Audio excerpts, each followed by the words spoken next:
if I'm giving you 100 rupees and I am asking you 10 rupees extra, that extra 10 rupees on the money.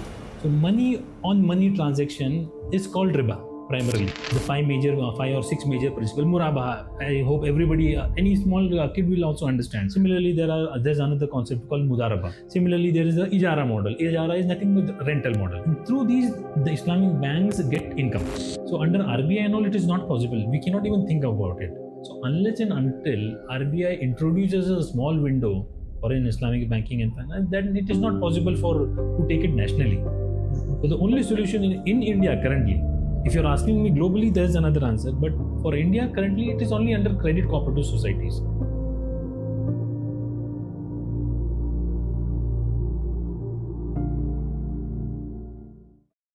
Assalamu alaikum wa rahmatullahi ta'ala wa barakatuh. A warm welcome to all, because we are very happy that the Department of Fiqh and Usul Fiqh at the Bustanul Ulum Arabic College has conducting many various programs. Under the department, we have conducting an interview which is the most prominent and important interview. Okay, now we are in Bangalore. We are very happy because we are going to interview Taqwa. Taqwa it was an Islamic bank, and so we have a new guest. His was Muhammad Faiz Shingeri. He is the CEO of Taqwa Bank. He is a software engineer and he worked in MNCS 10 years, and he joined Taqwa Bank in 2018. Okay, Assalamu alaikum wa rahmatullahi wa barakatuh. Introduce about Taqwa. So Taqwa is actually an Islamic banking model which was started in India. So it was founded by Dr. Saeed Chingeri. So the work of Islamic banking and finance, it started in 1980s itself. That was the stepping stone for Taqwa, basically. Right, in 1980s, when the founder Dr. Saeed Chingeri was working with the conventional bank, the Royal Bank of Canada, there he developed an interest. Banking is such a beautiful model, and Islam does not have a solution to it. I do not agree. Right, from there his research started, because banking is a beautiful system. If you keep the riba aside, right, almost all the economic activities or all the businesses revolve around a bank, right? And banking is is also known as the pioneer of all business. So banking is actually a good thing, but then because of the interest element, it is not allowed and it is prohibited, right? And it is seen with such eyes. So in 1980s itself, the research work started under the guidance of Mufti Qazi Mujahidul Qasmi Sahib. And then under his guidance, he also wrote a thesis, and which took the form of his first book. So he released his first book on Islamic banking and finance, called a pure model of interest-free banking. Okay. Right? And this was published in the year 1994. So that is how the first stepping stone for Islamic banking and finance happened for Taqwa. And then eventually he also did his PhD and masters in Islamic banking and finance. And he has worked with the Abu Dhabi Islamic Bank for a couple of years also. And after his retirement, he started Taqwa in India. Okay. So that's how Taqwa, an Islamic banking model, came into existence in 2015. So this is just a short introduction about Taqwa Islamic banking model. Okay, thank you for the introduction. Now we are going to clearing our normal doubts. So firstly, we all know that about in India there were RBI system. So what is difficult to start an industry-free bank under the current RBI and banking laws? What is the difficulty to start a new bank or industry-free bank under RBI system? Right. So RBI is formed under the Banking Regulation Act, right, of 1949. Okay. So the Regulation Act itself says that they have to deal with interest itself. So the concept of Islamic banking at that time was never started itself, right? And till then, from 1949, it has always been that old system of interest bearing banking system, which was initially started by the Jews and then it spread, right? So So under RBI, there are a lot of challenges because India being, especially if you are talking about India, India being a secular country, right? Uh, it has to treat all religions equally. First, the first and foremost thing, and the constitution was already made in 1950. So now changing these rules and regulations is not a cakewalk. It's not like RBI out of a sudden they just want to change the rule and then implement Islamic banking. It does not happen, and this system, right, the conventional banking system, it is followed throughout the world, and India has to think as a country also, right? It has to do transaction with other countries, get for inward remittances or any forward remittances, and everything is based on interest. So it is difficult to change the constitution or to make any changes to the Banking Regulation Act as such. So these are the major challenges what we see, right? Okay, the another question is about the what are the constitutional or a political challenges faced by Islamic banking in a secular and pluralistic country like India? Yeah, so as I said earlier, India is a land of multiple religions, right? And just because there is this banking system in Islam which has been developed in 1975, right? No other religion has such an advanced system, such an advanced banking model. They do not have the solution actually, right? And being such a diverse country and a pluralistic country, it cannot cater to all religions, right? They think that the financial inclusion of all the communities of India is currently solved with the existing system, Nice. the convention system. So there is no need for another Islamic banking system as such. Tomorrow, if we even allow an Islamic banking system, some another community or some another religion will come, like Sikh banking system. They might force to introduce. So this has a lot of challenges for the RBI itself. They have to maintain two compliance system, accounting systems, right? So that is what poses a big challenge to them, Okay. to RBI and the country as such. And moreover, when it comes to banking system, it is more about trust, right? It's a highly trusted industry, right? Where a lot of people put in their trust in a bank. So they do not want multiple systems to work together as such. And politically, a lot of challenges are there because, as we all know, India, uh, uh, it's a very politicized country, right? A lot of hate politics, mainly because of multiple religions, right? And it's not like no work has been done as such. Uh, but in 2011, former chief minister of Kerala also, he has also supported, and he was very vocal about supporting. He wholeheartedly support Islamic banking system in 2011, right? And after that, a lot of steps has been taken actually from the political parties also, Yes. to introduce, because everybody deep down they know that this is the only system and it will definitely bring an economic reform for the entire country, not only for Muslim communities. Deep down they know, but only because of the politics involved here, they do not want to bring it up. I can quote you another example, that in 2015, I guess, there was a report by Debashish Mohanty committee report, wherein a lot of people had proposed about introducing Islamic banking system in India.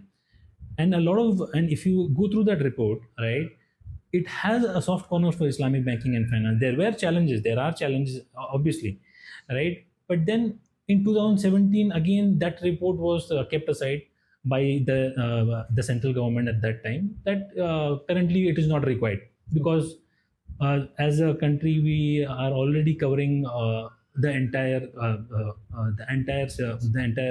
people under this. The financial inclusion is already happening in the current system, so they didn't want to again introduce. Apart from that, a lot of other Raghuram Rajan reports are also there, which has a soft corner for Islamic banking and finance system, but primarily because of maybe the political reasons as such. and again the constitutional reasons, because India is such a diverse and multilingual country, and as such, right? That is the primary reasons. Okay, and another question is about, is it possible to introduce interest-free financial products like Mudaraba and Ijara and Qarl al-Ihsan under NBFC or cooperative models without violating Indian banking laws? Right. So in under NBFCs, so NBFCs report to RBI. Okay. So we already talked about why RBI has posed a challenge, right? It is challenging for RBI to maintain dual accounting standards for Islamic banking and the conventional. There are since NBFCs report to the RBI, under NBFCs it is not possible at all, right? Right? It is next to impossible over there, unless and until RBI changes or brings any opens up a small window for it, right? But under cooperative societies, just like how Taqwa is operating under the cooperative society, so just like how banks report to the RBI, cooperative societies report to a body called as RCS, right? So here you have the flexibility of creating your own bylaws. So bylaws, if you so in 2015 we have created a bylaws in such a way that the Sharia principles are there. Yes. It's not like very vocal about it, but then we are not going against the law. And most importantly, the bylaws has been approved by the topmost authority for the societies, the registrar of cooperative societies, right? So that is how under cooperative societies you can, or anybody, they can run an Islamic banking and finance model. Not only credit cooperative societies, there I recently got to know about consumer cooperative societies also. But then consumer cooperative society has a lot of other challenges. So coming to your question of how can we operate these Mudaraba, Musharaka models, Ijara models under cooperative societies is again it is basically under cooperative societies. When you introduce this, right, we cannot be very vocal about the lending part, right? There is another challenge if you introduce under the RBI or under NBFCs. I'll tell you another challenge under NBFCs is that the Islamic banking and finance principle are more about profit and loss sharing, yes, right? So whenever there is a profit in the business in India, it is applicable. You are supposed to pay a capital gain tax on that.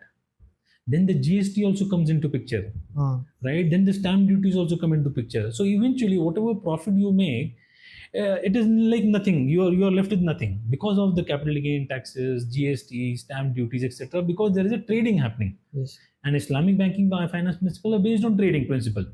But according to the lending definition, which the banks use, there is nothing on interest. There is no charges or no GSTs on interest, etc. So again, under NBFCs, it again becomes a challenge, right? So, but under cooperative societies, we have to work around these rules itself, yes, right?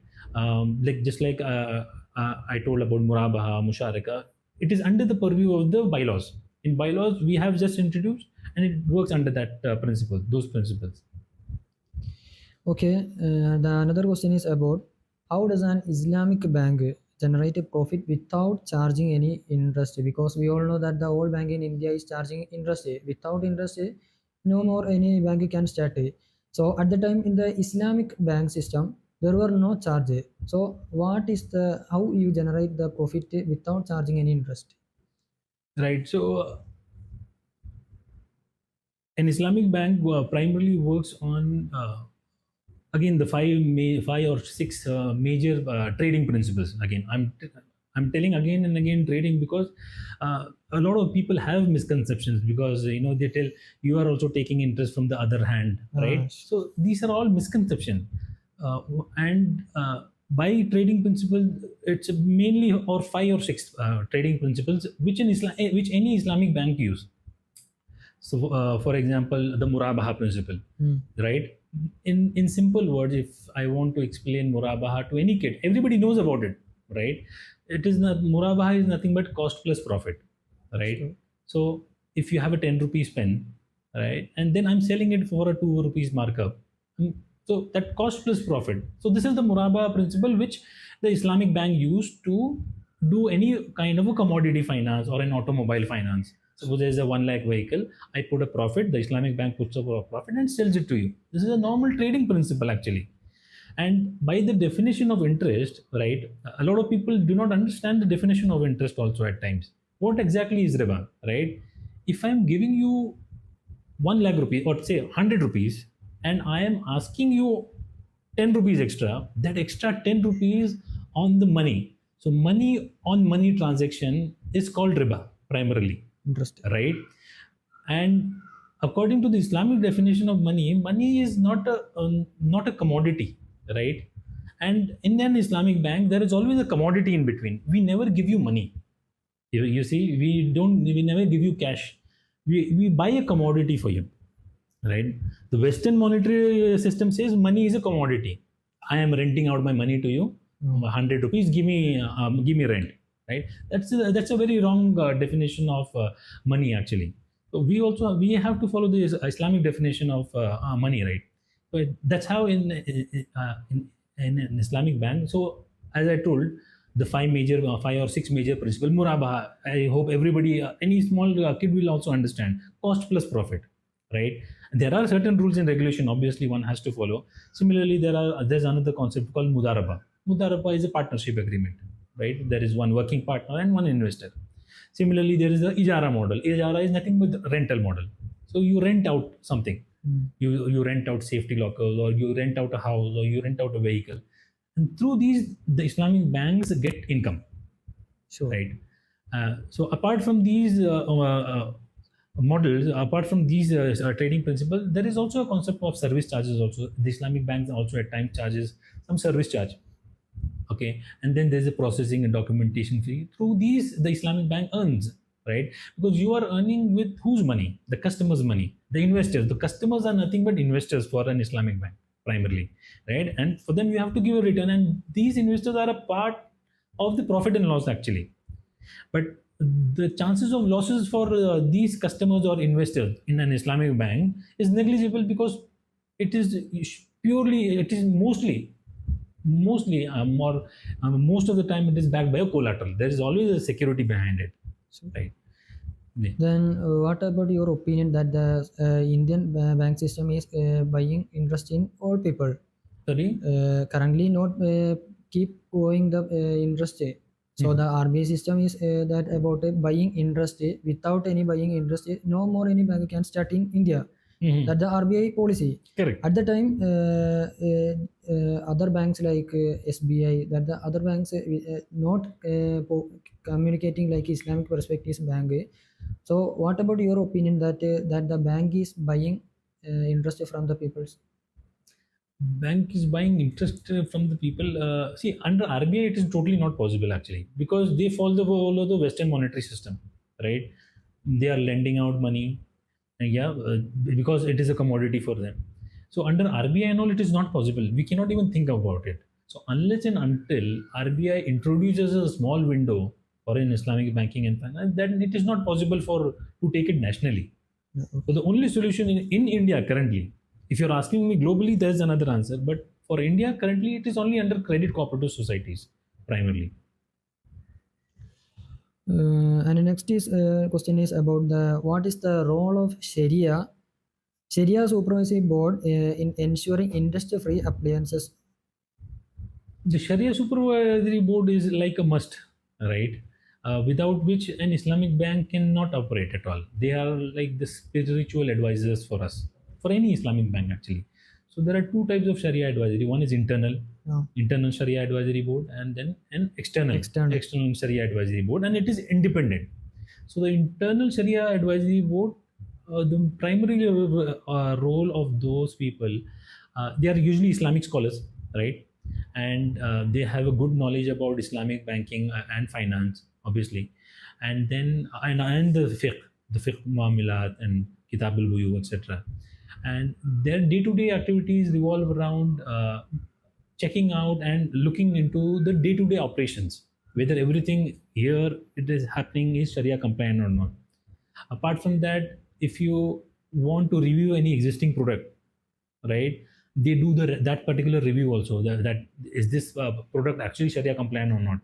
and another is if you want to introduce a new product in a new Islamic banking or finance product, then they help develop these policies, procedures, and then they only tell us, they actually guide how this product can be made Sharia compliant. This is all happening by the internal Sharia. And they are also like the teachers, and they give training to the existing employees also. And another job of an internal Sharia audit is somehow if sometimes some non-Sharia compliant comes in, non-Sharia compliant income comes into the system. Yes. How do you purify it? So there also they play a very important role on how to purify this, or how to make a how to deal with this non-Sharia compliant income, right? Apart from that, they are the face also. A lot of our people or anybody, they have a lot of trust on these Islamic scholars, right?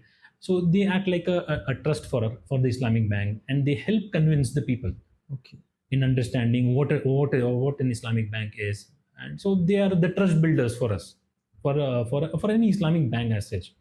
And apart from that, so around these internal Sharia board, they also prepare, every quarter, or biannually, they also prepare reports of the Islamic bank, and then these reports can be shared with the external Sharia audits, Sharia advisory board, which they review, and then they also come in and do an independent Sharia audit. So these two go hand in hand.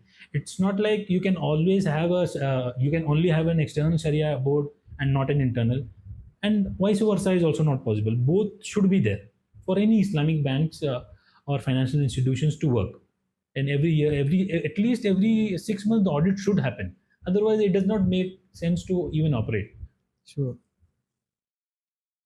And the next is the most prominent question: are current Islamic banking models truly interest-free, or do they mimic interest in other forms? Yeah, this is a very interesting question. So a lot of people still have this question that Islamic banks mimic the conventional bank, right? This question is always there, will be there, was there. In fact, even Allah has mentioned about this in Surah Baqarah, ayat 275. Innamal bayu mithlu riba. Sure. Trading is just like riba, right? So this is the same question which the people also poses, right? Are you also trying to mimic the traditional system, right? But as we all know that in Islamic banking always follows the trading principle, and not the conventional system. And what is the continuation of that ayah? That trading has been allowed for you, and riba has been prohibited for you, right? So this question will always be there. People will always come up with this question: are you trying to mimic the conventional system? Yeah, this always be there, right? So there is nothing new on that. For that, we just have to make them understand that Islamic banking is again based on the trading principles, right?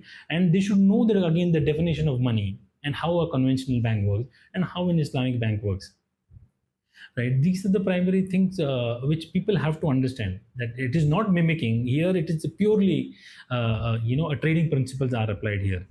So what is the current answer to prominent that the Islamic banking has correctly in truly way, not in mimicking in other people's money? So what is a prominent opinion about that? So see, the thing is, in Islamic banking can never be nobody can ever say that my Islamic bank is 100% Sharia compliant. Sure. Right? Even in Islamic countries where the central government supports an Islamic bank, they also can never claim themselves that they are 100% Sharia compliant, right? But at least it is a journey towards making something right.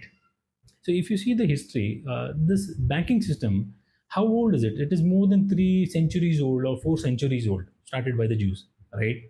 That old is the system, and that system has been spread globally, right? all the central banks are operated by them, right? And you cannot diverge from those people, that banking system. But this Islamic banking and finance is the way going forward. It's not like okay, this has been there for centuries, we will not come up with a solution. So in 1975 people started it from Saudi. It started, and it is a way towards the right path. And to completely eradicate the conventional system, it is not a one day or one century thing, right? It will gradually progress. And suppose if somebody says that okay, they are 50% Sharia compliant or 70% Sharia compliant or whatever it is, but at least it is better than the conventional system, right? So people have to understand this thing, right? Again, nobody can never claim themselves as Sharia. We also never ever claim that we are 100% Sharia, and it can never be actually. The only reason because it's a very old system, and to eradicate that, it takes time. It will take time, and to eradicate that, a lot of steps have to be taken, and steps has been taken. It's only just 50 years now. 1975, if the Islamic banking started, it's just 50 years. 2025, almost 50 years are completed, and gradually it is again increasing. Right? It is again spreading. If you see the entire world population also, globally, only 40% of the countries in the world have accepted Islamic banking and finance, or they are working on a dual method, right? Or they are working on a piloting method. Other 60% of the countries globally are yet to introduce. But in 50 years, 40% of the country is a big achievement. Not bad, right? Okay. So, and another question, also most related question: how can an Islamic banking be made more accessible and competitive in global financial firms? Okay, how can it be more accessible? Yeah. So as they say there, right, charity always starts from home. So instead of going globally, let us start nationally first, right? And before even nationally, you come down to your state first. Before even your state, you come down to your city first, or you come down to your town first, right? And from there, the first step, what we suggest, or this is my opinion, how we can grow globally, or implement this globally, is you first have to educate people around you about Islamic banking and finance, right? It should be mandatorily there, be in the syllabuses of students, or at least the younger generation. They should know about it. They should know about murabaha, mudaraba, musharaka, how an Islamic bank works, right? These things should always be there from the root. And once the educational awareness is happening in the city or the town or the state, then probably it can spread, right? And second most important, once the educational awareness is there, I would definitely say that you should always try to develop your own societies. Just like we have a society, see, it is not only for Bangalore or Karnataka, it is for the entire humanity actually. It's not like we are supposed to take customers only Muslim customers, right? It is for the entire humanity actually. Anybody will open an account, right? So what I'm suggesting is every community. So in India there are more than 6,000 communities. Yes. If every community start thinking that our community's amount capital, we will keep it in our hands and work for the upliftment of our community, then there is nothing like it. So the sad part is our entire community's amount and money, where is it kept? In traditional banks, which is of no use to us because we do not take that interest also, right? And indirectly we are supporting the banks. Okay. So what I suggest, or what I believe, that after the education, once an educational awareness is there, the second step is one community should start their own society. Oh. A lot of people actually do here in Karnataka. I have heard the Gaudas. You have heard the people, the Gaudas. They have their own societies, and they are working for the upliftment of Gauda community. Gauda is a community actually, right? So similarly, every community should work for the upliftment of their community, right? And similarly, again, in such a way, there will be multiple societies, and then these societies can work with each other, which is again based on an Islamic banking model, right? These are the two major things again. And then once we are becoming strong state-wise, then we can think about going national, and then global. Actually. So the education is the main important primary thing, yeah, because So we are going to concluding our first session. Mr. CEO is completely okay, and he gave the correct answer for each question, and we are so happy by that. Assalamu alaikum warahmatullahi.